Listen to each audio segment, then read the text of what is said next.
موضوع الدرس في بيان فضيلة التوبة وشروط التوبة، سورة الشورى، تفسير ابن كثير۔ الحمد لله رب العالمين، والصلاة والسلام على أشرف الأنبياء وسيد المرسلين سيدنا محمد وعلى آله وأصحابه أجمعين۔ اللهم صل على سيدنا محمد وعلى آل سيدنا محمد كما صليت على إبراهيم وعلى آل إبراهيم في العالمين إنك حميد مجيد۔ أعوذ بالله من الشيطان الرجيم، بسم الله الرحمن الرحيم۔ وهو الذي يقبل التوبة عن عباده ويعفو عن السيئات ويعلم ما تفعلون، ويستجيب الذين آمنوا وعملوا الصالحات ويزيدهم من فضله، والكافرون لهم عذاب شديد۔ ولو بسط الله الرزق لعباده لبغوا في الأرض ولكن ينزل بقدر ما يشاء إنه بعباده خبير بصير۔ وهو الذي ينزل الغيث من بعد ما قنطوا وينشر رحمته وهو الولي الحميد۔ قال المؤلف والمفسر رحمه الله تعالى: أدام النفع بعلومه وعلومكم في الدارين آمين، إلى أن قال: وحقى ابن جرير بعد أهل الأربية جعل قوله الذين يستمعون القول هم الذين يستجيبون للحق ويتبعونه كقوله تبارک و تعالی۔ ابو فسر رحمۃ اللہ علیہ فرماتے ہیں کہ ابن جریر رحمۃ اللہ علیہ نے بعض اہل العربیہ اہل لغت سے یہ ترجمہ بھی نقل فرمایا ہے، الذین یستمعون القول، کہ جو لوگ حق کی بات کو سنتے ہیں، مانتے ہیں اور اس کی اتباع کرتے ہیں، كقوله تبارک و تعالی انما يستجيب الذين يسمعون والموتى يبعثهم الله، والمعنى الأول أظهر لقوله تعالى ويزيدهم من فضله۔ ایک معنی یہ ہے کہ اللہ ایمان والوں کی جو امان اور اعمال صالحہ کرتے ہیں دعا قبول فرماتے ہیں۔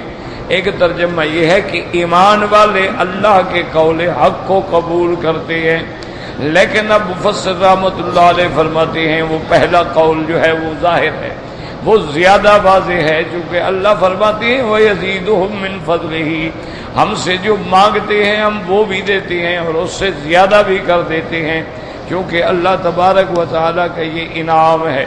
من جاء بالحسنۃ فلہ عشر امثالھا، جو آدمی ایک عمل صالح کرتا ہے اللہ اس کو 10 گنا ثواب عطا فرماتے ہیں، اور اسی طرح اللہ تبارک و تعالی 700 گنا تک بھی بڑھا دیتے ہیں، اور اللہ مسجد الحرام میں 1,00,000 گنا ثواب دیتے ہیں۔ اس لیے فرمایا وَيَزِيدُهُم مِّن فَضْلِهِ أَن يَسْتَجِيبُ دُعَاءَهُمْ وَيَزِيدُهُم فَوْقَ ذَلِكَ، اللہ تبارک و تعالیٰ ان کی دعائیں قبول فرماتے ہیں اور اس کے علاوہ ان کو اپنی رحمت سے اور بھی زیادہ نعمتیں عطا فرماتے ہیں۔ وَلِهَذَا قال ابن ابی حاتم حدثنا علی بن الحسین قال حدثنا محمد بن المصفى قال حدثنا بقیہ قال حدثنا اسماعیل بن عبد اللہ الکندی قال حدثنا الأعمش عن شقیق بن عبد اللہ رضی اللہ تعالی عنہ قال قال رسول اللہ صلی اللہ علیہ وسلم فی قوله تبارک و تعالی وَيَزِيدُهُم مِّن فَضْلِهِ قال الشفاعة لمن وجبت له النار ممن صنع الیہم معروفا فی الدنیا. اس روایت میں آتا ہے کہ حضرت عبداللہ ابن مسعود رضی اللہ تعالیٰ عنہ فرماتے ہیں کہ حضور پاک صلی اللہ علیہ وسلم نے فرمایا وَيَزِيدُهُم مِّن فَضْلِهِ. فرمایا اس کا معنی یہ ہے کہ اللہ تبارک و تعالیٰ اپنے مومن بندوں کی شفاعت قبول فرمائیں گے ان لوگوں کے حق میں لمن وجبت لهم النار، جن پر جہنم کا فیصلہ ہو چکا ہوگا. جو کسی نے کسی پہ احسان کیا تھا، جب وہ اس کی شفاعت کرے گا تو اللہ شفاعت قبول فرمائیں گے. یعنی ایک تو ان کی دعا قبول فرمائیں گے اور اپنی رحمت سے اور زیادہ دیں گے. فرمائیں گے جس کی سفارش کرو میں اس کو بھی چھوڑ دیتا ہوں. تو یاد رکھیں کہ شفاعت کا مسئلہ جو ہے وہ حق ہے. شفاعت قیامت کے اندر ہوگی. انبیاء علیہم السلام بھی شفاعت کریں گے. اللہ تبارک و تعالیٰ کی عباد صالحین اولیاء اللہ بھی شفاعت کریں گے. علماء بھی شفاعت کریں گے. حملۃ القرآن الکریم بھی شفاعت کریں گے. اللہ کے قرآن کی صورتیں بھی شفاعت کریں گی. اور سب سے بڑی شفاعت کبریٰ جو ہے وہ حضرت محمد مصطفیٰ صلی اللہ علیہ وعلا آلہ واصحابہ وسلم تسلیما کثیرا کثیرا، وہ شفاعت کبریٰ ہوگی. اس کا فائدہ سب کو ہوگا، یعنی مسلمانوں کو بھی کافروں کو بھی فائدہ ہوگا.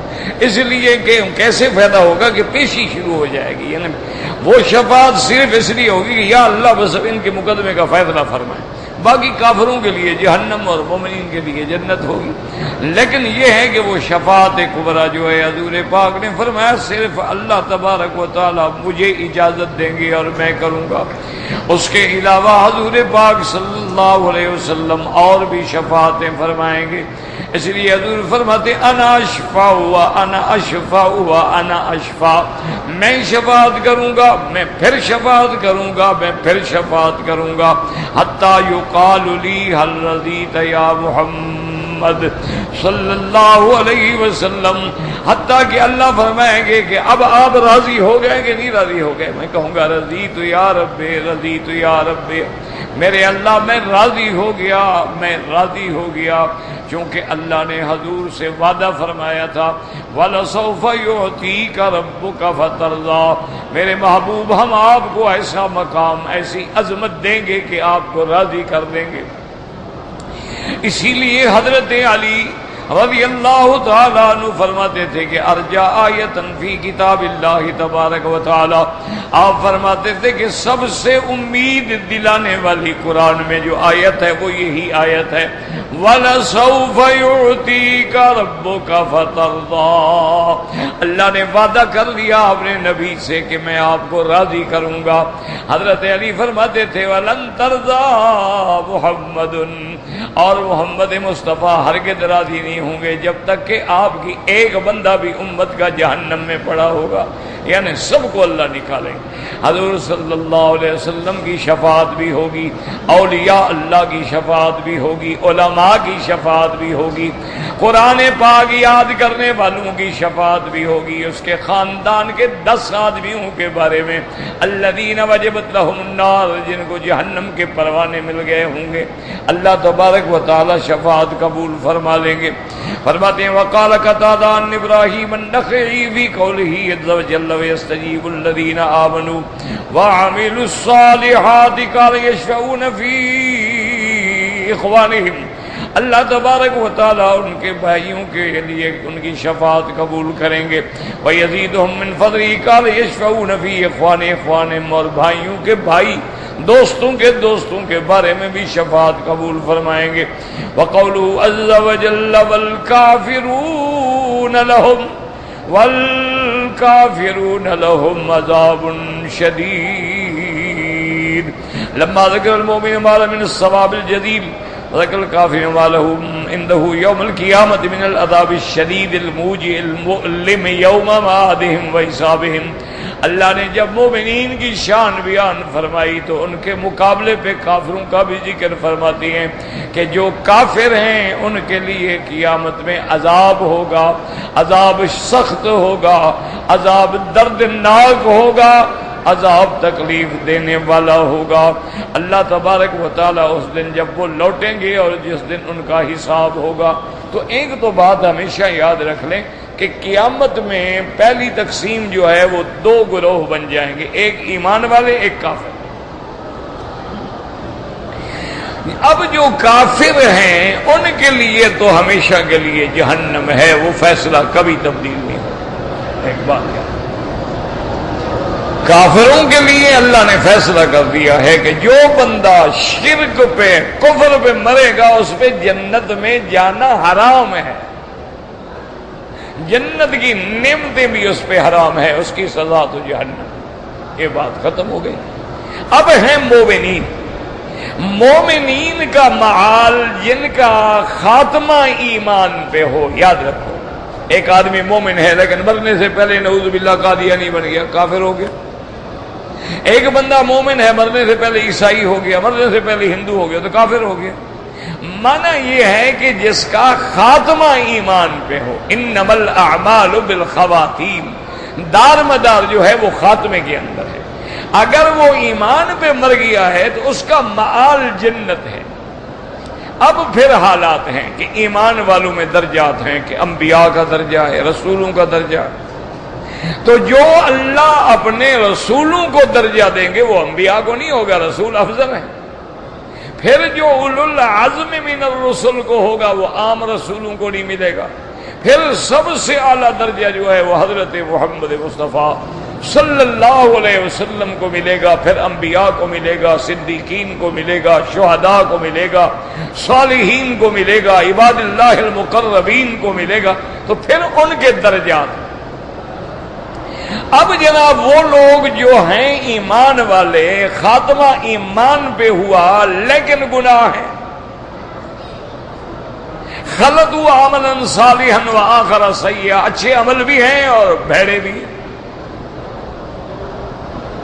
اب ان کو دیکھنا ہوگا کہ اگر انہوں نے گناہوں سے دنیا میں سچی توبہ کر لی، اللہ توبہ قبول کر کے معاف کر دے۔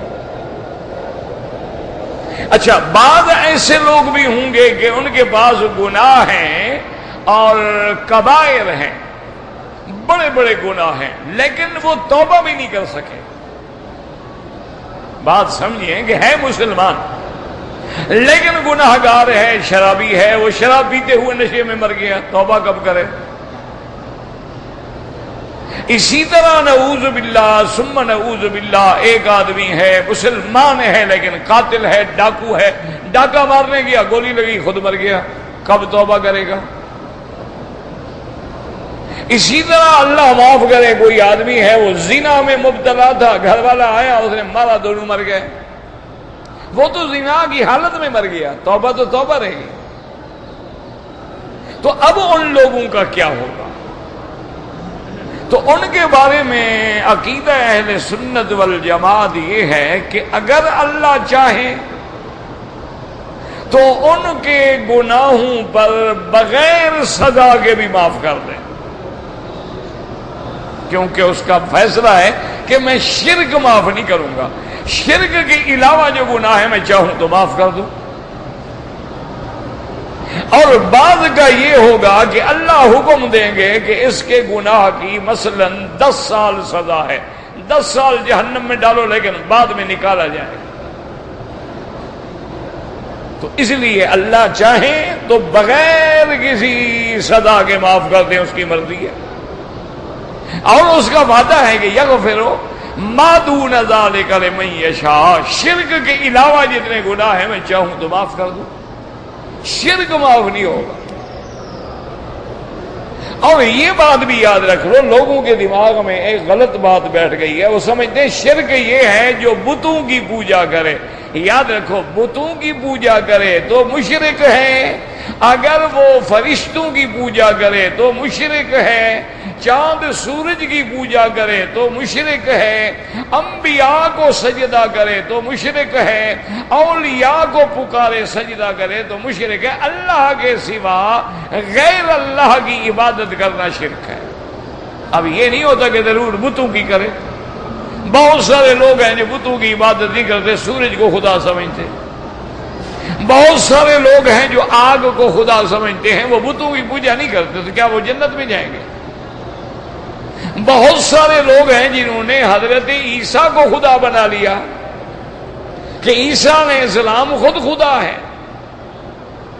بعض لوگ ہیں انہوں نے کہا کہ نہیں، عیسیٰ، ان کی اماں اور روح القدس، ان تین میں کوئی خدا ہے۔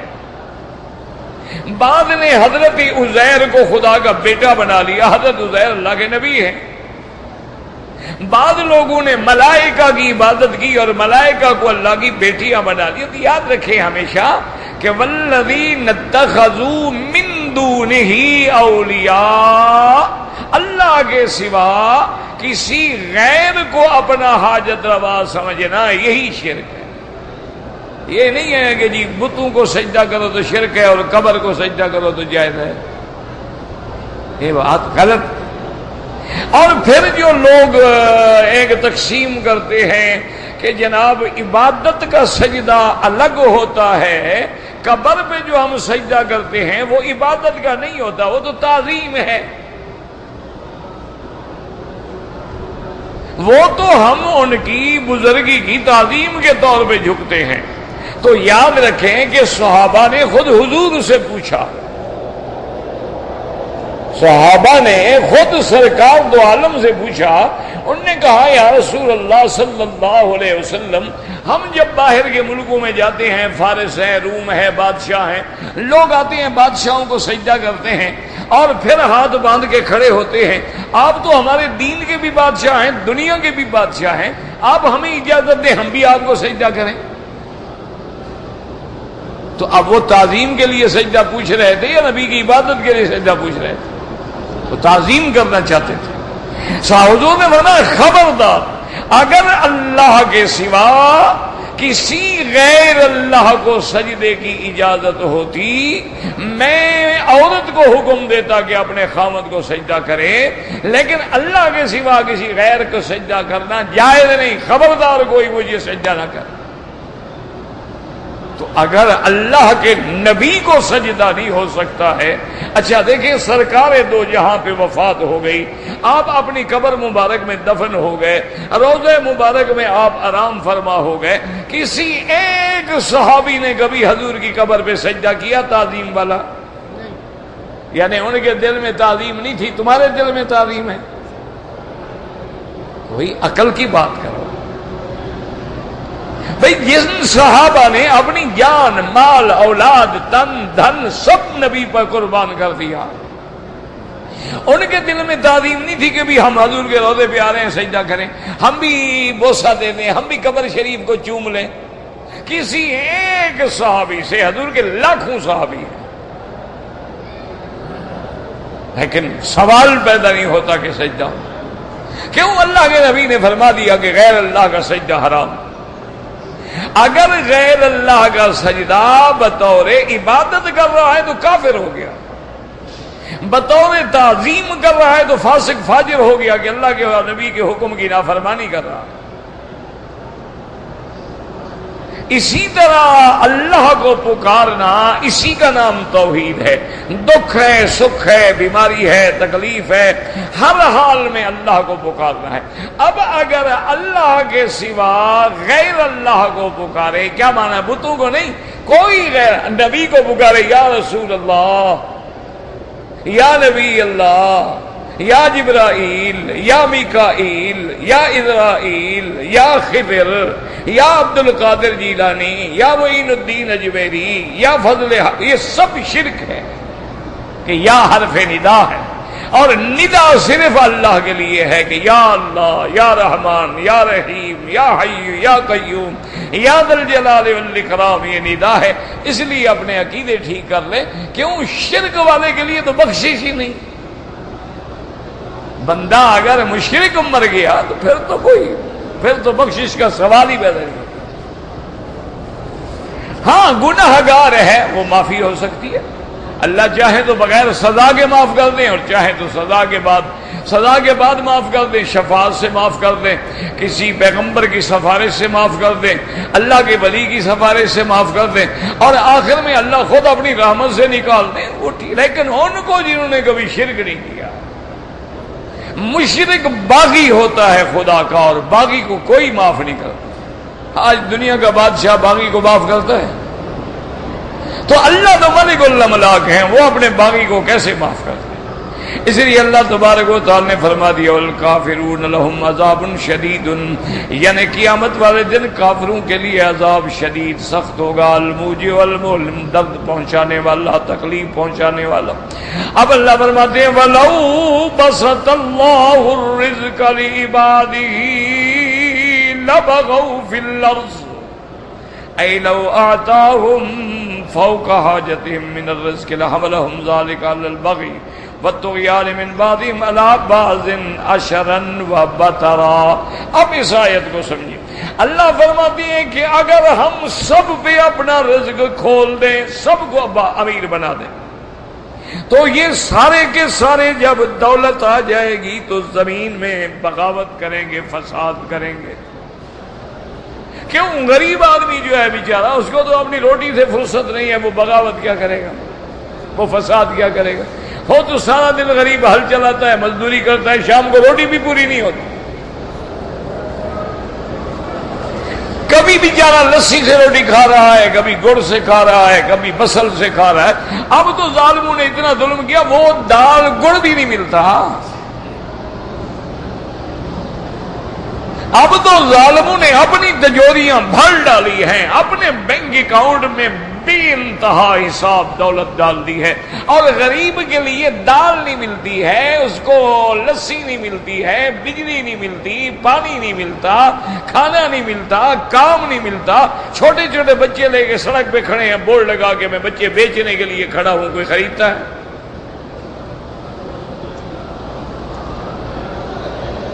اتنا بڑا ظلم۔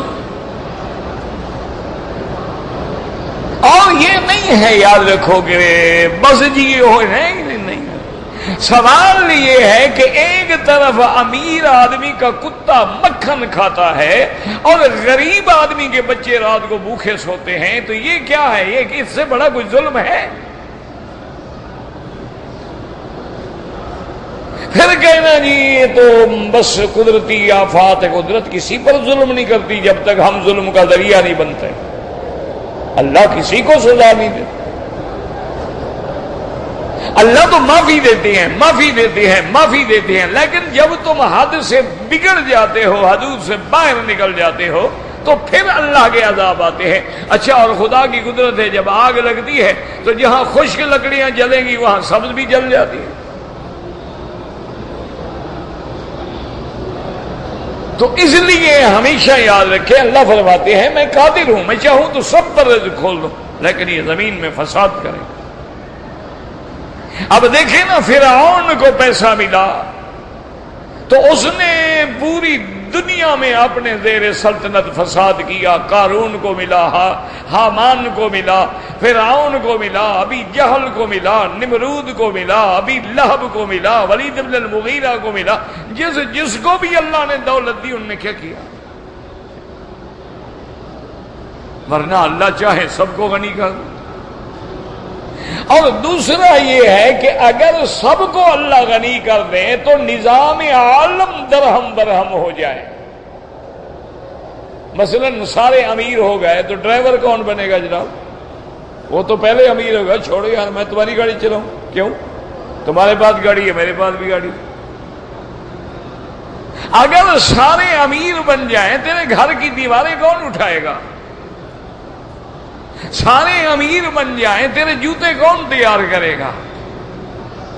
سارے امیر بن جائیں مزدوری کون کرے گا؟ یہ نظام ہے اللہ کا کہ ایک طرف امیری ہے، ایک طرف غریبی ہے، ایک طرف اعتدال ہے۔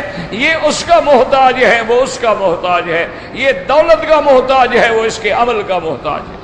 ایک آدمی نے اربوں روپے لگا کے مل لگا دیا ہے، ٹیکسٹائل لگا دی ہے، شوگر مل لگا دی ہے، اگر مزدور نہ ہو تو کیا کرے گا؟ مالک صاحب خدا کے گنا اٹھائیں گے۔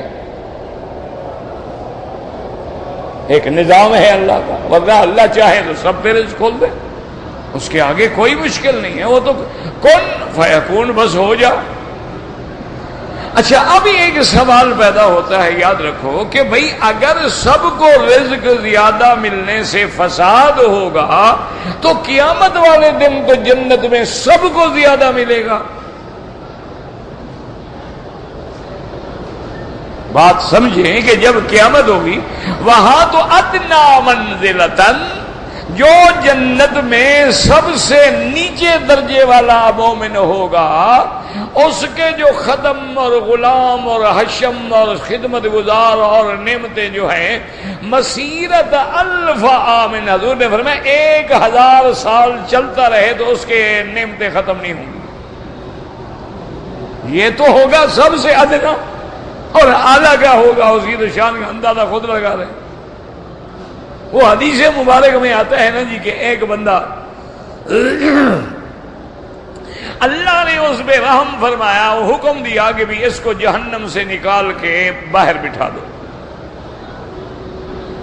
باہر بیٹھ گیا، پھر اس نے رونا شروع کیا کہ یا اللہ آپ نے بڑی مہربانی کی، مجھے جہنم سے نکال دیا، لیکن بہرحال مجھے مہربانی کر کے وہ سامنے جو درخت ہے نا، باغ ہیں درخت ہیں اور بڑی، ان کے سائے میں تو بیٹھنے کی اجازت دے دیں. اللہ فرمائے گا اچھا بٹھا دو. وہاں جب بیٹھ گیا تو پھر رونا شروع ہو گیا، یا اللہ مہربانی کرو، اب میں کب تک باہر بیٹھے رہوں گا. اللہ فرمایا تم مانگو. اس نے کہا یا اللہ مجھے تمہاری قسم ہے میں پھر اس سے زیادہ نہیں مانگوں گا، پھر مجھے اندر داخل کر دو. اللہ فرمائے گا چلو اس کو اندر بھی بھیج دو. اب اندر چلے گا، پھر کہنے لگا اللہ میاں مہربانی کریں کچھ اور تھوڑی سی جگہ دے دیں. اللہ فرمائے گا یا غدر تم تو بھائی بڑے کوئی ٹھگ ہو، ہر وقت اللہ کی قسمیں کھاتے ہو اور جھوٹ بھی بولتے ہو. انہوں نے کہا اللہ میں کہاں جاؤں. اللہ فرمائے گا اچھا بات سنو، میں تمہیں جنت میں جو، اس نے کہا یا اللہ جنت میں مجھے کہاں جگہ دیں گے، جنت تو ساری تیرے ایمان والوں سے بھر گئی ہے، میں تو لیٹ ہو گیا. اللہ فرمائیں گے اچھا بات سنو، جتنا میں نے زمینیں پیدا کی ہیں 7 زمینیں 7 آسمان کے برابر تمہیں جنت دے دوں تو راضی ہو؟ کہے گا اللہ میاں مجھے تو 1 میٹر جنت کی جگہ مل جائے میں راضی ہوں، تو اتنی بڑی جنت میں کیسے راضی؟ یہ تو سب سے آخری بندے کو ملے گی، تو سب سے پہلے کو کیا ملے گا؟ تو جنت کا تو نظام الگ ہے نا. تو پھر جب وہاں سب کو ملے گا، سب کو حوریں ملیں گی، سب کو غلمان ملیں گے، سب کو جناب وہاں ان کی جو سریر ہوگی، جو چارپائیاں ہوں گی علی سرر مصفوفۃ، تو اس میں آتا ہے کہ وہ موتی ان میں جڑے ہوئے ہوں گے، اور وہ اتنی اونچی ہوں گی کہ جتنا آسمان اونچا ہے. لیکن جب مومن بیٹھنے کے لیے ارادہ کرے گا تو وہ نیچے ہو جائیں گی، جب بیٹھ جائے گا تو پھر اونچی ہو جائے گی.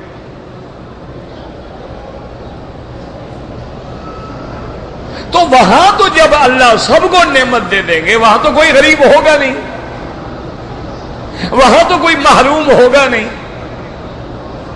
تو وہاں پھر فساد کیوں نہیں ہوگا؟ تو اس کا تو علماء نے جواب دیا، سمجھو کہ دنیا میں حسد ہے، دل میں دنیا میں کینہ ہے، حقد ہے، حسد ہے، ایک دوسرے پہ جلنا ہے، وہ تو وہاں ہوگا نہیں، لہذا وہاں فساد کیوں ہو؟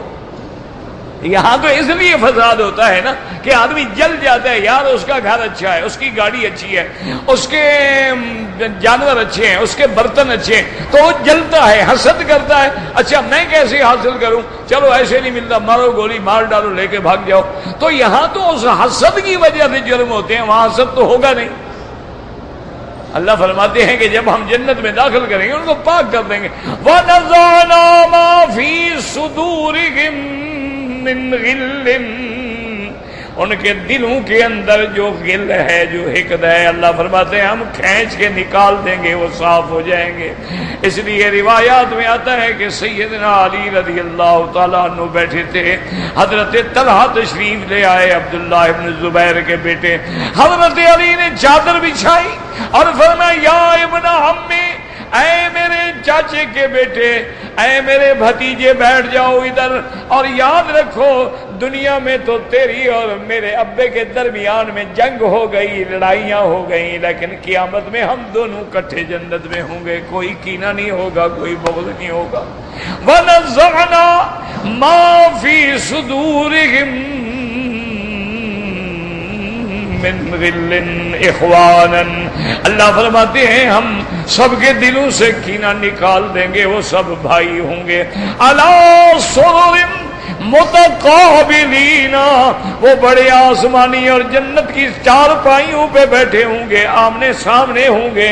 یہ نہیں ہوگا کہ ایک کا رخ ہے ایک کی پشت ہے، کیونکہ بغض تو ہے نہیں، لہذا آپس میں ایک دوسرے کے ساتھ اکٹھے بیٹھے ہیں اور ایک دوسرے کے ساتھ باتیں کر رہے ہیں اور ایک دوسرے کے ساتھ خوشنما انداز میں باتیں۔ اور اللہ اتنی نعمتوں کے بعد اتنی نعمتیں جب دے دیں گے تو حدیث مبارک میں آتا ہے کہ ایک وقت وہ بھی آئے گا کہ جب اللہ اپنے بندوں پہ سلام کریں گے، سلام قولا من رب الرحیم، اور اللہ فرمائیں گے اے میرے بندو کچھ چاہتے ہو مانگو، کیا چاہتے ہو؟ وہ عرض کریں گے کہ مولا کون سی نعمت ہے جو آپ نے ہم کو نہیں دی ہے، ہم اس کے علاوہ کیا مانگ سکتے ہیں؟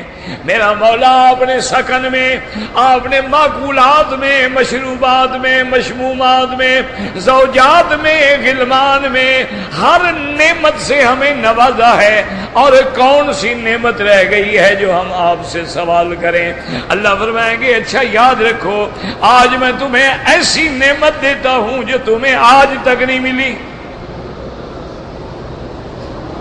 اللہ سے دعا کرو اللہ ہمیں بھی عطا فرما دے۔ اللہم ارزقنا رضاک یا رب۔ یا اللہ ہم گناہگار ہیں، گندے ہیں، لیکن تیرے بندے تو ہیں، اسی لیے ایک دعا ہے نا کہ اللہم انا خلق من خلق، اللہ تیری مخلوق تو ہے، تم کتوں کو بھی روزی دیتا ہے، خنزیروں کو بھی دیتا ہے، جانوروں کو بھی دیتا ہے، حرام والوں کو بھی دیتا ہے، تو کافروں کو بھی دیتا ہے، اپنے دشمنوں کو بھی دیتا ہے، مولا اپنے باغیوں کو بھی دیتا ہے۔ ہم تیرے بندے تو ہیں نا، گندے تو ہیں، ہمارا اقرار ہے کہ ہم گندے ہیں۔ اللہ فرمائیں گے آج میں ایسی نعمت دوں گا جو آپ کو پہلے نہیں ملی ہے۔ مومن حیران ہو جائیں گے وہ کون سی نعمت ہے جو ہمیں نہیں ملی ہے؟ اللہ فرمائیں گے الیوم احل علیکم رضائی الذی لا سخط بعدہ، ایمان والو آج میں تم پہ اپنی مہربانی اور رضا کا فیصلہ کرتا ہوں، اور یہ بھی وعدہ کرتا ہوں کہ کبھی تم سے ناراض نہیں ہوں گا۔ اللہم لا تعذب، یا اللہ ہمارے گناہ معاف فرما دے، یا اللہ عالم اسلام پہ رحم فرما، یا اللہ تیرے نام لیوا ہر جگہ خون بہ رہا ہے، یا اللہ مسلمانوں کا خون ارزاں ہو گیا ہے، کافروں کا کتا مر جائے تو لوگ بدلہ لیتے ہیں، مسلمانوں کو رونے والا بھی کوئی نہیں۔ وہی منظر ہے کہ فما بکت علیہم السماء والارض، آسمان و زمین میں ہم پہ کوئی آنسو بہانے والا۔ انا للہ و انا الیہ راجعون۔ اللہم لا تعذبنا بذنوبنا، اللہم لا تہلکنا بذنوبنا، اللہم لا تمنع عنا بذنوبنا فضلک، اللہم انا خلق من خلقک، اللہم انا نسألک رضاک والجنۃ ونعوذ بک من سخطک والنار۔ اللہ عالم اسلام سے اپنے عذاب اٹھا لے، یا اللہ آج تیرے نام لیوا جو ہے ہر جگہ ذبح ہو رہے، یا اللہ کوئی دفنانے والا نہیں، کوئی جنازے پڑھنے والا نہیں۔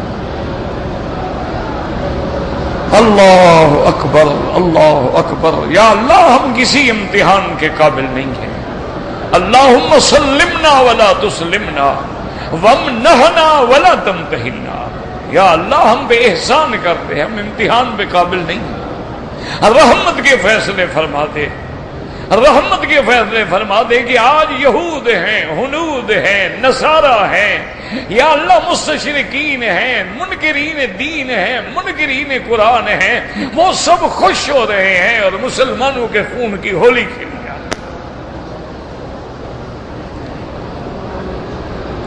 اور مارنے والے کون ہیں؟ مسلمان۔ مرنے والے کون ہیں؟ مسلمان۔ لوگ مسجدوں میں نماز پڑھ رہے ہیں اور مار رہے ہیں۔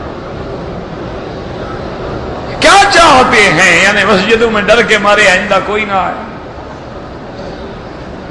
حالت نماز میں، یعنی حالت نماز میں کہ تو کوئی بھی ہو، نماز ہے، یہ تو کوئی حکم نہیں ہے کہ آپ ہندو کو مار ڈالو، کوئی نہیں لکھا ہوا ہے، کہیں نہیں لکھا ہوا ہے کہ اگر کوئی حضور پاک حکم دیتے تھے، حتیٰ کہ جہاد میں حکم دیتے تھے کہ خبردار کسی عورت پہ ہاتھ نہ اٹھانا، کسی بچے پہ ہاتھ نہ اٹھانا، کسی بوڑھے پہ ہاتھ نہ اٹھانا، کسی پادری پہ ہاتھ نہ اٹھانا، کسی ان کے نصرانیوں کے مبلغ پہ ہاتھ نہ اٹھانا، کسی کے کلیسا کو نہ گرانا، کسی کے مندر کو نہ گرانا، اور رات کو باہر بیٹھے رہنا۔ اگر بستی میں اللہ اکبر کی اذان آ جائے تو بستی پہ حملہ نہ کرنا تاکہ مسلمان نہ مارے جائیں۔ ہم مسلمانوں کا گلا کاٹ رہے ہیں۔ انا للہ و انا الیہ راجعون۔ یہ تو کسی مفتیوں سے، علماء سے پوچھے نا کہ کیا ہے، ان میں سے کون جنتی ہے اور کون جہنمی۔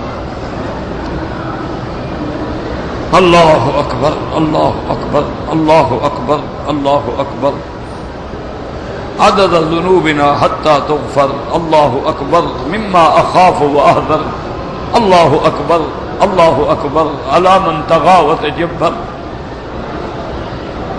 یا اب دیکھیں اللہ پاک فرما دیا اليوم احل علیکم رضائی لا سخط بعدہ، آج میں اپنی رضا کا فیصلہ کرتا ہوں، اس کے بعد کبھی ناراض نہیں ہوں گا۔ اور ایک اور حدیث مبارک میں آتا ہے، اللہ فرمائیں گے کہ مومنو مانگو، کہیں کہ مولا کون سی نعمت باقی ہے؟ اللہ فرمائیں گے یاد رکھو آج وہ نعمت دوں گا جو تمہیں کبھی نہیں ملی ہے۔ اب مومن حیران ہوں گے وہ کیا نعمت ہے؟ اللہ فرمائیں گے آج میں اپنے حجاب ہٹا دوں گا، تمہیں اپنی زیارت نصیب کر دوں گا۔ اللہ اللہم ارزقنا زیارتک۔ یا اللہ دنیا میں ہمیں حضور پاک کی زیارت نصیب فرما، اور آخرت میں اللہ ہمیں اپنی زیارت نصیب فرما۔ یا اللہ ہم گناہگار ہیں، زبانیں بھی گندی ہیں، آنکھیں بھی گندی ہیں۔ آپ لوگ اچھے ہوں گے بھائی، ہمیں تو خواب میں حضور کی زیارت تو بڑی بات ہے، ہمیں تو مدینہ بھی نظر نہیں آتا۔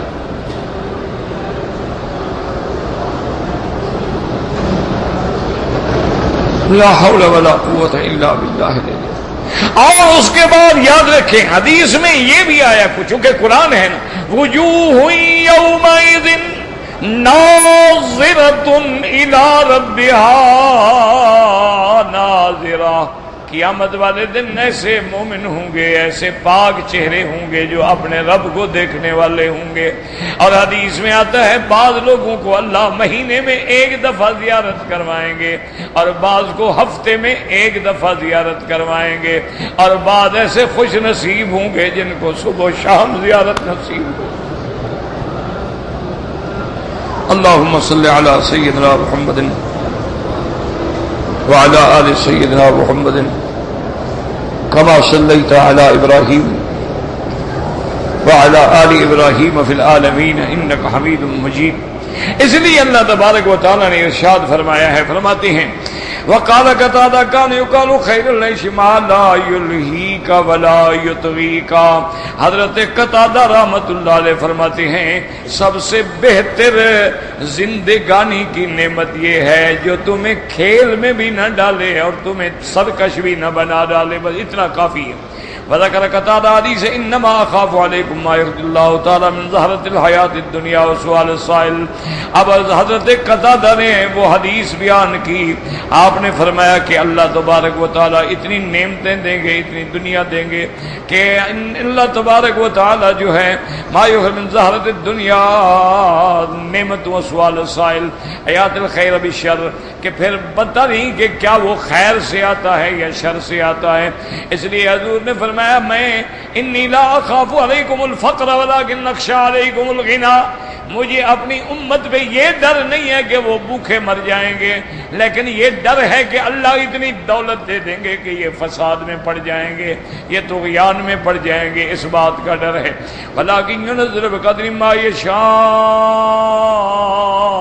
انہ بعباده خبیر بصیر ولکن یرزقهم من الرزق ما یختاره مما فیہ صلاح وعالم بذلک. اللہ فرماتی ہے میں اتنا رزق دیتا ہوں جتنا اس کا وہ حقدار بنتا ہے, چونکہ اللہ جانتے ہیں یہ کتنے کا مستحق ہے. وَيَغْنِي مَن يَسْتَحِقُّ الْغَنِيَّ وَيَفْقِرُ مَن يَسْتَحِقُّ الْفَقْرَ, اللہ اس کو غنی بنا دیتے ہیں جو غنا کا حقدار ہے, اس کو فقیر بنا دیتے ہیں جو فقر کا حقدار ہے. کما جاء فی الحدیث المروی ان من عبادی من لا یسع الا الغنى, میرے بعض بندے ایسے ہیں وہ غنا نہ ہو تو ان کا سارا کچھ بگڑ جائے گا. وَلَوْ أَفْقَرْتَهُ لَأَفْسَدَتْ عَلَيْهِ دِينَهُ, اگر میں اس کو فقیر بنا دوں تو اس کا دین بھی ختم ہو جائے گا. وَإِنَّ مِنْ عِبَادِي مَن لَا يَسُوءُ إِلَّا الْفَقْرَ, اور میرے بعض بندے ایسے ہیں ان کے لیے فقر مناسب ہے, غریبی مناسب ہے. وَلَوْ أَغْنَيْتَهُ لَأَفْسَدَتْ عَلَيْهِ دِينَهُ, اگر میں اس کو امیر بنا دوں تو اس کا دین بگڑ جائے گا. اللہ کسی کو امیر بناتے ہیں تو حکمت ہے, غریب بناتے ہیں تو حکمت ہے, اور ہم اللہ تیری ہر تقسیم پہ راضی ہیں. رضینا قسمت الجبار فینا لنا علم وللجہال مالو, یا اللہ تیری تقسیم پہ, تیری نعمتوں پہ, تیری قضا پہ, تیرے قدر پہ, تیرے فیصلوں پہ ہم راضی ہیں. رضینا باللہ ربا وبالاسلام دینا وبمحمد نبیا ورسولا وبالقرآن اماما صلی اللہ علیہ وسلم. اللہ فرماتے ہیں والذی ينزل الغیث من بعد ما قنطوا ومن بعد ایاس الناس من نزول المطر ينزله علیہم فی وقت حاجتہم وفقرہم الیہ. اللہ فرماتے ہیں وہ ذات ہے پروردگار کی جو اتارتے ہیں بارشیں جب تم مایوس ہو جاتے ہو, نا امید ہو جاتے ہو, پھر اللہ تبارک و تعالیٰ کی رحمت آ جاتی ہے. وَإِنْ كَانُوا مِنْ قَبْلِ نَزْلَ عَلَيْهِم مِنْ قَبْلِهِ لَمُبْلِسِينَ, بارش کے آنے سے پہلے بالکل نا امید, بالکل بیچارے آپ آسرا امیدیں چھوڑ بیٹھتے ہیں, اللہ کی رحمت آ جاتی ہے. اللہ فرماتی ہے ذُلُّ الْغَيْثَ مِن بَعْدِ مَا قَنَطُوا وَيَنشُرُ رَحْمَتَهُ اَيَّ أُمُّ بِهَا الْوُجُودَ لَا أَهْلِ ذَلِكَ الْقَطْرِ وَتِلْكَ النَّاحِيَةِ, اللہ پوری زمین میں پھر اپنی رحمت جو ہے وہ پھیلا دیتے ہیں. قال قتادہ ذُكِرَ لَنَا أَنَّ رَجُلًا قَالَ لِعُمَرَ بْنِ الْخَطَّابِ رضی اللہ عنہ يَا أَمِيرَ الْمُؤْمِنِينَ كُهِتَ الْمَطَرُ وَكَنَتَ النَّاسُ فَقَالَ عمر رضی اللہ تعالیٰ عنہ مطرتم. ایک آدمی حضرت عمر کی خدمت میں آئے رضی اللہ تعالیٰ عنہ اور آگے کہا کہ یا امیر المومنین, بارش بند ہو گئی, مدتیں ہو گئی, بارش نہیں ہوئی ہے اور لوگ مایوس ہو گئے ہیں. حضرت عمر نے فرمایا مطرتم, بس سمجھو کہ بارش آ گئی. اس کے بعد انہوں نے یہی آیت پڑھی وَهُوَ الَّذِي يُنَزِّلُ الْغَيْثَ مِن بَعْدِ مَا قَنَطُوا وَيَنشُرُ رَحْمَتَهُ, اللہ بارشیں اتارتے ہیں جب آدمی مایوس ہو جاتے ہیں. انہوں نے فرمایا اب چونکہ تم نا امید ہو گئے ہو تو سمجھو اللہ تعالیٰ کی رحمت آنے والی ہے. وقال عمر رضی اللہ تعالیٰ عنہ تم ثم قرأ الذی ينزل الغیث من بعد ما قنطوا وینشر رحمته وهو الولی الحمید. الولی من المتصرف لخلقه, اپنی مخلوق میں تصرف فرمانے والے ہیں. بما ينفعهم في دنياهم واخراهم, آتا کہ جو چیزیں ان کو دنیا و آخرت میں نفع عطا فرمائیں. وهو الحمید من المحمود العاقبۃ فی جمیع ما يقدر يفعله, اور وہ ہر حال میں قابل حمد و ثنا ہے. جو فیصلہ کرتے ہیں, جو تقدیر کا فیصلہ ہوتا ہے, اس کے ہر فیصلے میں حکمت ہے اور وہ ہر حال میں قابل ثنا, قابل تعریف اور قابل محامد ہے. اور جمیع المحامد جو ہیں وہ اللہ کے لیے ہیں. اس لیے حضور فرماتے تھے اللہم لک الحمد کلہ وَلَكَ الشُّكْرُ كُلُّهُ وَإِلَيْكَ يَرْجِعُ الْأَمْرُ كُلُّهُ. اللہ سارے حمد تیرے لیے ہیں. اللہم لا نحصی ثناء علیک کما اثنیت علی نفسک. یا اللہ ہم تو تیری تعریف نہیں کر سکتے, تیرا حمد بیان نہیں کر سکتے ہیں, ہم عاجز ہیں جیسے تو نے اپنے حمد کا مقام خود بیان فرمایا ہے. یا اللہ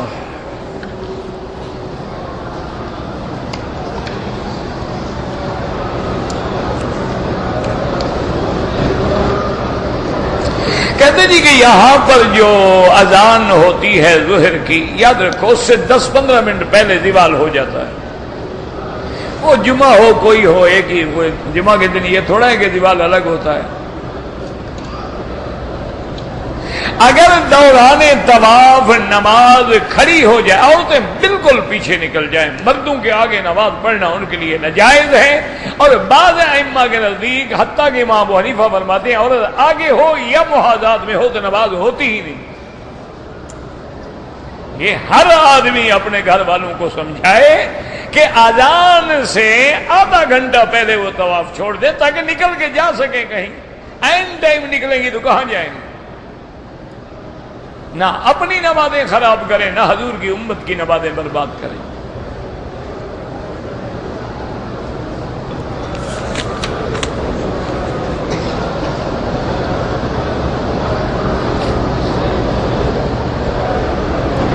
کہتا ہے جی کہ جیسے دنیا میں اچھے پڑوسی سے فائدہ ہوتا ہے, اگر آدمی کسی ایسے قبرستان میں جیسے مدینہ منورہ ہے, جنت البقیع ہے, جنت المعلی ہے, فائدہ ہے, بالکل فائدہ.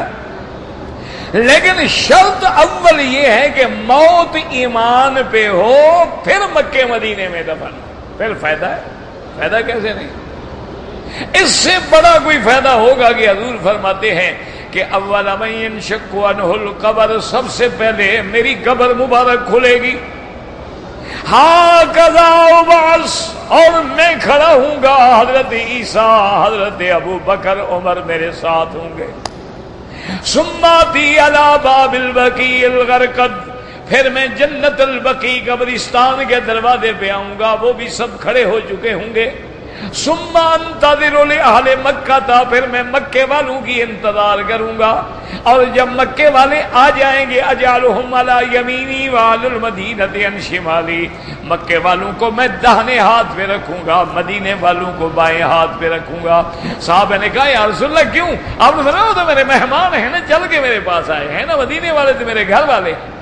ثم اسوقہم الی المحشر, پھر ان سب کو لے کے میں محشر کے میدان میں جاؤں گا.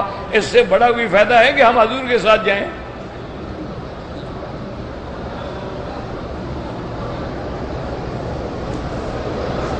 طواف وداع کرنا جو ہے, طواف وداع کے بعد آدمی حرم میں آ سکتا ہے, بالکل آ سکتا ہے. اس کا معنی یہ تھوڑا ہے کہ اللہ نے ہمیں نکال دیا, طواف وداع کر لیا, سیٹ نہیں ملی, واپس آ گئے. طواف کرو, عمرے کرو, نمازیں پڑھو, پھر جب جاؤ پھر کرو.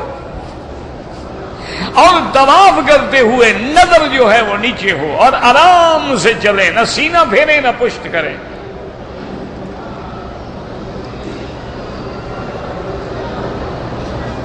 اسلام کے اندر عورت کو اگر زنا پہ سزا ملے تو کوڑے مارے جائیں گے, بالکل مارے جائیں.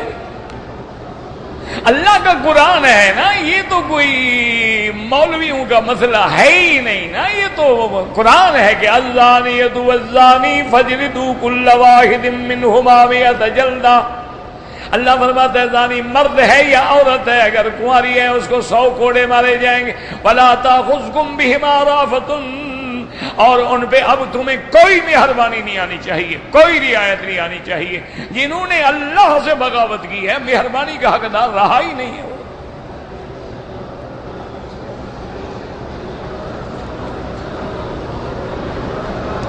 حجامہ کروانا جو ہے سنت ہے, بالکل سنت ہے. یعنی بیماریوں میں خون نکالتے ہیں, اس کو حجامہ کہتے ہیں, بالکل ٹھیک ہے, جائز ہے, سنت ہے.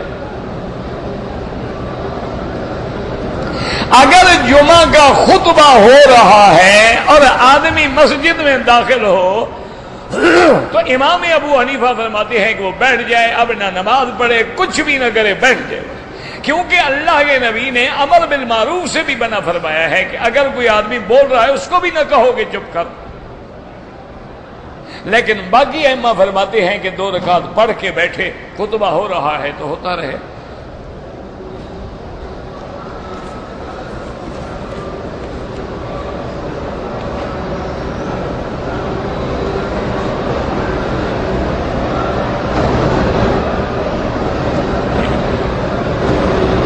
ہم نے حد حرم میں ایک پرندہ ہے اس کو شکار کر کے کھا لیا ہے، اس کی قیمت جو ہے خیرات کرو.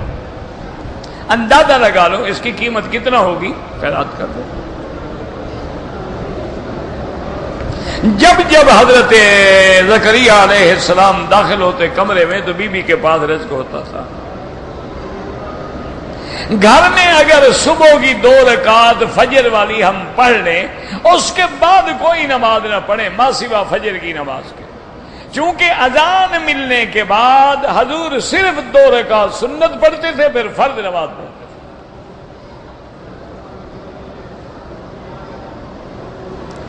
اسلام میں رقیہ کرنا، رقیہ بتائیں آپ کا کیا مطلب، یعنی کوئی کلام پڑھنا بالکل جائز ہے، لیکن شرط یہ ہے کہ رقیہ شرعی ہو، جیسے حضور نے بتلائے ہیں بسم اللہ ارقیک اللہ یشفیک ان کل داء یؤذیک اذهب الباس رب الناس انت شافی لا شفاء الا شفاؤک شفاؤک لا یغادر سقما اعوذ بکلمات اللہ التامات من شر ما خلق، سب جائز ہے.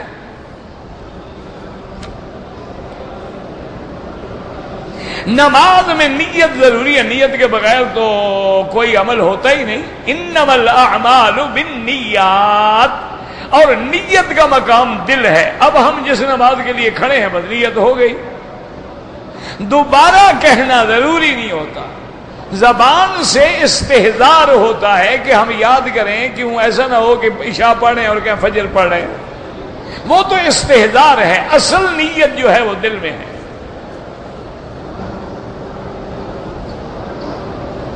اگر ایک آدمی نے عمرہ کیا ہے اور صفا مروہ کے 14 چکر لگائے ہیں، بعض علماء فرماتے ہیں کہ وہ دوبارہ صفا دوڑے ٹھیک کر کے، 14 لگانے سے سارے ضائع ہو گئے.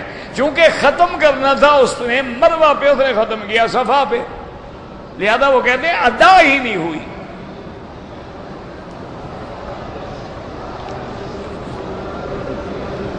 شفاعت کی آمد میں ہوگی، وہاں کیا وسیلے کا کیا تعلق ہے؟ وہ تو شفاعت ہے، شفاعت کا تو کوئی بھی منکر نہیں. اور پھر شفاعت نبی علیہ السلام خود کھڑے ہوں گے، شفاعت فرمائیں گے. اب بھی اگر کسی بزرگ کے پاس جائیں کہ میرے لیے دعا کرو، کوئی منع نہیں.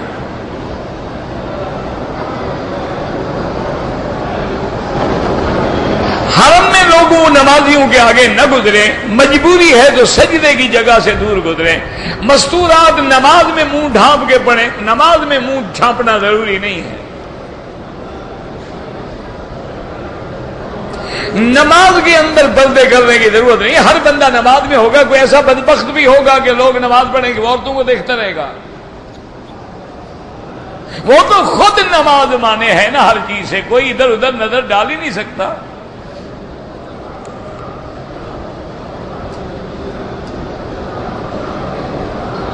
ہم کراچی سے احرام باندھ کے جدے آئے، تھکاوٹ کی وجہ سے ہم نے جدے میں آ کے احرام کھول دیا، پھر ہم نے مسجد عائشہ سے احرام باندھ کے عمرہ کیا. آپ پیدل آئے تھے کراچی سے جدے، تھک گئے ہوں گے نا، کافی لمبا سفر ہے. ہوائی جہاز پہ آپ تھک گئے ہیں ماشاءاللہ. وہ تو وہی ہے نا جیسے وہ لکھنؤ والے کہتے ہیں کہ کیلا کھانے سے میرے دانت ہلے جاتے ہیں. اب جناب ایک تو آپ میقات کے عمرے سے محروم ہو گئے، اصل عمرہ وہ تھا جو آپ احرام باندھ کے آ رہے تھے، اور دوسرا آپ پہ دم پڑ گئی ہے. مذاق نہیں، جب چاہ باندھ لیا، جب چاہ کھول دیا.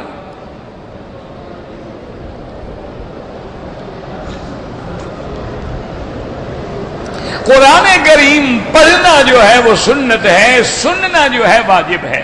کوئی پڑھ رہا ہو تو ہم سنیں، لیکن یہ نہیں ہے کہ صرف سنتے رہے خود نہ پڑھیں، پڑھنا بھی ضروری ہے. مدینہ منورہ میں جو استوانہ ابی لبابہ ہے، وہ ریاض الجنہ میں ہے، انشاءاللہ آپ کی توبہ بھی قبول ہوگی۔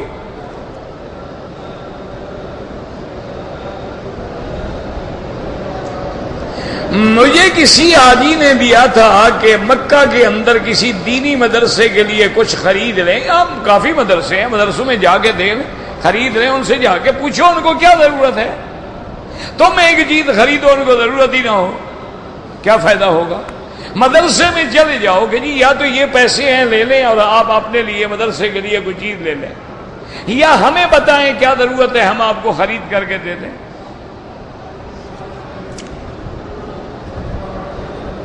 وتر کی نماز جو ہے یہ حصہ وصہ کسی کا نہیں، وتر رات میں پڑھنا واجب ہے، افضل یہ ہے کہ تہجد کے بعد پڑھو، لیکن اٹھنے کا یقین نہ ہو تو عشاء کے بعد پڑھ لو۔ کہتے جی کہ ہمارے لوگ وہاں کہتے ہیں کہ مکے مدینے میں 8 تراویح ہوتی ہے، مکے مدینے دونوں حرم میں 20 تراویح ہوتی ہے، جو کہتا ہے وہ غلط کہتا ہے۔ یہ لاکھوں لوگ آتے ہیں نماز پڑھنے، ان کو پتہ نہیں لگتا۔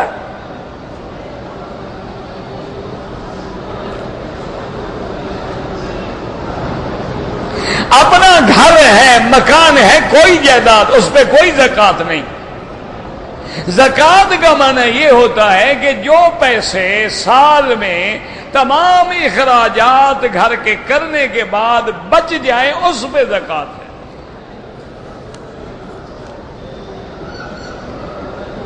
اگر ایک آدمی جنابت کی حالت میں ہے، پانی پی سکتا ہے، کھانا بھی کھا سکتا ہے، لیکن افضل یہ ہوتا ہے کہ کم از کم وضو کر لے۔ نماز جنازہ میں تکبیر کے لیے آسمان پہ رخ کرے نہیں جناب، سجدے والی جگہ پہ نظر رکھیں۔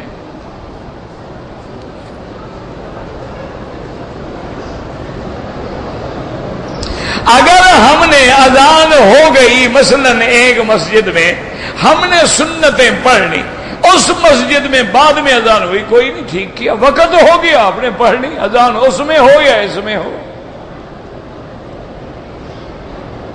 اگر کسی آدمی نے نماز میں امام سے پہلے سلام پھیر دیا، نماز ہی فاسد ہو گئی، دوبارہ نماز پڑھے۔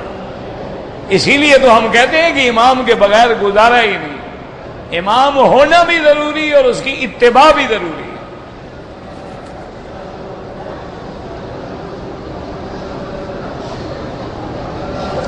آپ کو اگر شک ہوتا ہے کہ میرا پیشاب کا قطرہ نکلتا ہے تو کپڑا چیک کریں، وہم بھی ہو سکتا ہے، اور اگر واقعتاً ہوتا ہے تو ہر نماز کے لیے نیا وضو کریں، طواف اپنے لیے کریں اور جس کے لیے چاہیں اس کے لیے دعا کریں۔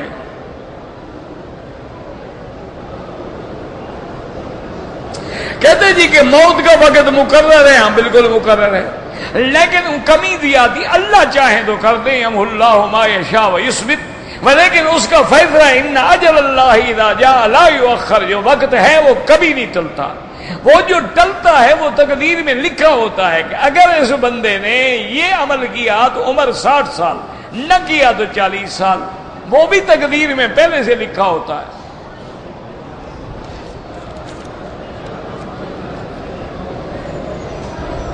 تین سال کے لیے شیب ابی طالب میں آپ کو محصور رکھا گیا، باقی تاریخیں یاد نہیں ہوتی، وہ آپ کی سیرت النبی کی کتاب لے لیں۔ حوریں مردوں کو ملیں گی، عورتوں کو آپ ملیں گے، اپنی بیوی کو۔ طواف کے نفل عصر کے بعد امام ابو حنیفہ فرماتے ہیں نہ پڑھیں، مغرب کے بعد پڑھیں، اور حنابلہ کے نزدیک حرم میں ہر وقت جائز ہیں۔ عورتوں کو کیا ملے گا؟ آپ ملیں گے نا عورتوں کو، اور کیا ملنا چاہیے؟ اگر کوئی کنواری لڑکی ہے چاہے گی شادی تو وہاں شادی بھی ہو جائے گی۔ حضور کی شادی نہیں ہوگی بی بی آسیہ کے ساتھ، وَلَكُمْ فِيهَا مَا تَشْتَهِي أَنفُسُكُمْ، جو چاہو گے وہ ملے گا۔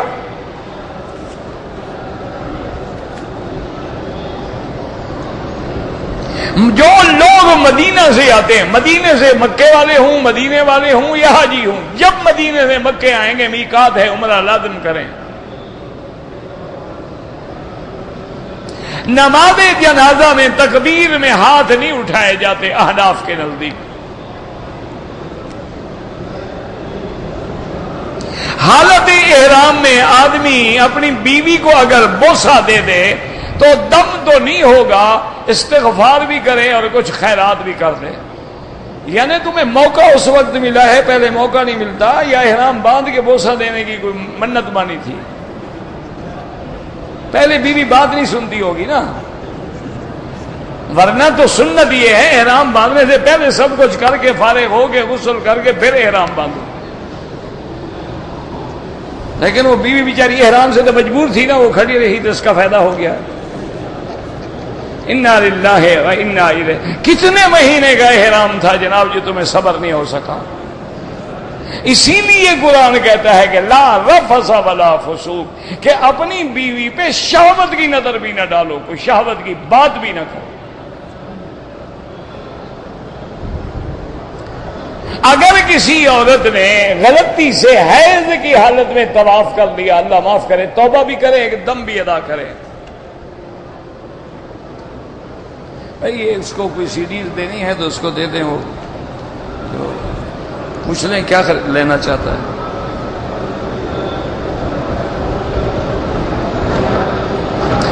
اگر کوئی عورت حائضہ ہے تو حائضہ عورت بھی میقات سے نیت کر لے، نماز نہ پڑھے لیکن احرام کی نیت کرنا تو منع نہیں ہے. نیت کر کے آ جائے، جب پاک ہو جائے عمرہ کر لے.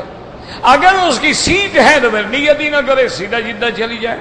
ربنا تقبل منا انك انت السميع العليم وتب علينا انك انت التواب الرحيم. اللهم فرج هم المهمومين، نفس كرب المكروبين، واقض الدين عن المدينين، واشفنا واشف مرضانا ومرضى المسلمين.